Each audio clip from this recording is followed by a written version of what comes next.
So this is an invitation I made for my niece. I'm super proud of it. Just wanted to show it off a little bit. But obviously it's Snow White themed.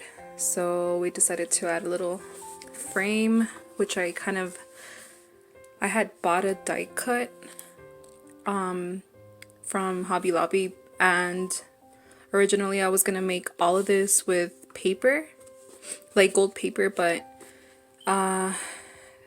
it was gonna be too much work. I felt like it was gonna start hurting my hands because I was gonna be using a little Sizzix machine to cut out the die cut, and I thought it would be a little bit too hard on my hands. So I decided to just kind of copy the image and make it out of vinyl, which I do t-shirts and stuff, so I thought it would just be a little bit easier for me. I also made these with the vinyl, and this was kind of like a last minute idea, like for the spine of the book, which I think just made it like 100 times better than it looked before. And we decided to put volume 1 since she was turning 1. We thought it was a really bright idea. It looked cute.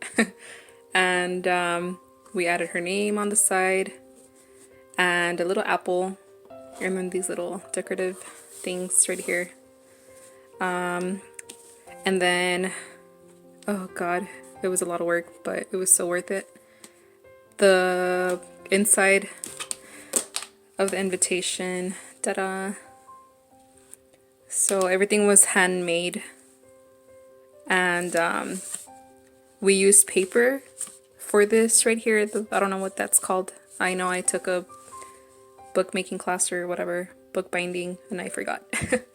But anyways, I covered this up with paper, cardstock paper, and we used fabric to kind of cover the book. I don't know if you guys could tell, this is like, it bends a little and stuff. And so, oh, what else? Yeah, this was also like a last minute thing. I just thought it would look cute, so I just added like a once upon a time kind of thing on here, a little story about her. Something really short, nothing too long. And then what I did was I first printed everything, and I used like watercolor paper or like some type of drawing paper that I bought at Walmart, and this thing right here, I colored everything with coffee. I did like 2 little batches of like, it's just like a little bowl I used. I added a lot of water so it could like dilute, and it would be turn out like light brown, and then the edges, to make it a little bit darker, I got another little bowl of coffee and water, but I didn't add as much water so it could be a lot darker. And then what I did at the end is I ended up burning the edges just to make it look like it's like old and worn out, and really happy with how it turned out. And the box, I didn't have to really paint anything on the inside because this is pretty. Look, the little moss that I bought was, well, I mean, it was enough. I thought I would have to paint it green at the bottom so you wouldn't be able to see through the box, but it turned out okay. I mean, if you dig through it, you'll be able to see that you can see the cardboard, but I don't think, I mean, it's okay like how it came out. Yeah, I mean, I bought like 3 bags of moss at Hobby Lobby, and it was more than enough. I had a lot left over. We made like, what was it? 12 invitations, I believe. And then, so another thing that was kind of last minute was like the way that we closed the invitations and open them. If I wouldn't have added the Velcro right here, and right there, I think if like we were handing out the invitations, like the mirror would have fell out. So it was kind of a good idea to add Velcro on there. And we just added like a tiny little piece. It's not anything too big. I don't know if it's a little blurry, but that's what we did. I mean, it looks okay. It doesn't look bad, I think. Maybe we could have painted it gold, I don't know, and then red over here, but it's okay, I think. Plus the letters kind of go with it, with the black. And we covered the box, only the sides of the box, with some gold paper. My parents helped me wrap that around on the edges. We could have spray painted, but honestly, it was a lot more work. Like it would have taken longer, and then you would be able to see the texture of the cardboard box. So we thought this was a better idea, and that's what we did. And then for the mirrors, so we just made little bows. We hand made them and burnt the edges. We added little gems right here, like the different size gems. And I bought some clear paper and printed out, well, I had to kind of measure the mirror a little bit. It still kind of came out a little bit smaller than it should have, but it looks okay. And anyways, yeah, so I made a little template and just decided to add the information for the party on there. And then added like little animals, just random things that kind of go with the theme, like little mushrooms and snails, birds, squirrels, deer, rabbits, and all that. And another thing we did was that the mirrors were actually silver. They weren't gold, so we had to spray paint them. My dad and my brother helped us make a little template to cover the mirror so it wouldn't get stained.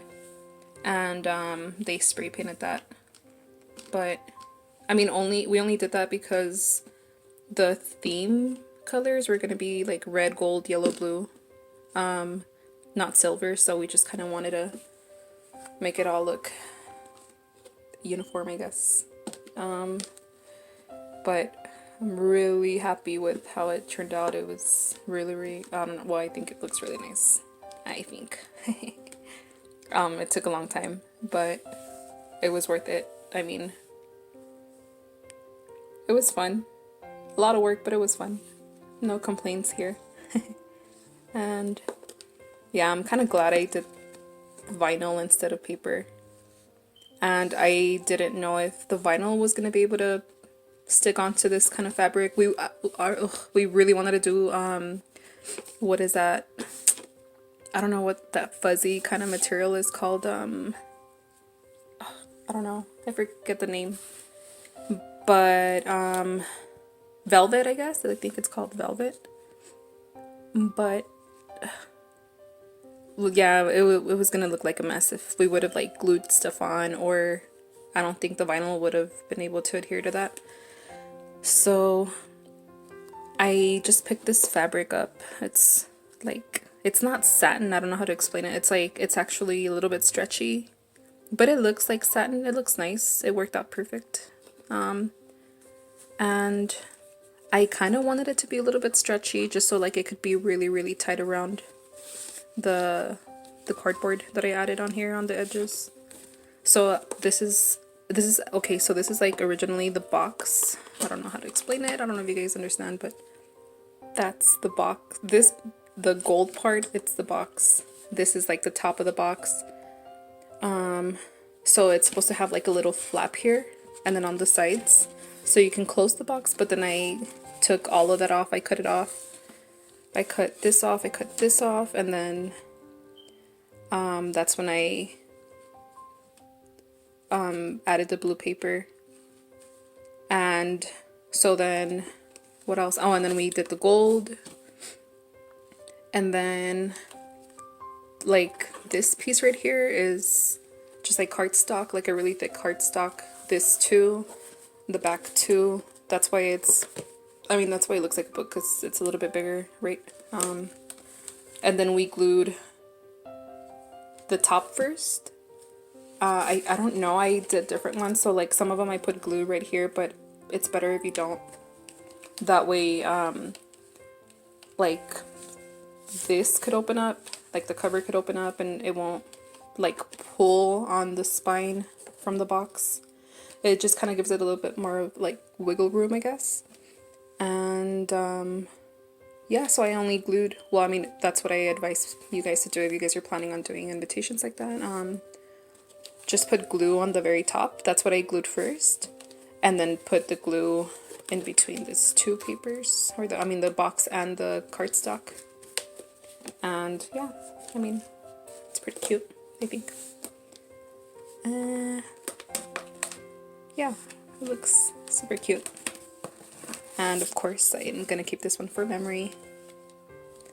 And I made some other ones that were not that hard, but they're just supposed to be like little envelopes. But I also covered the little envelope with this kind of fabric. And they look cute too. I don't think I have one, but I'll try to get a hold of one if I can ask my sister-in-law. She's the one that has them now, but and my friend. So maybe I'll ask him for it so I can show you guys. But yeah, there it is. Let me know if you guys have any comments or questions. Have a good day. Bye.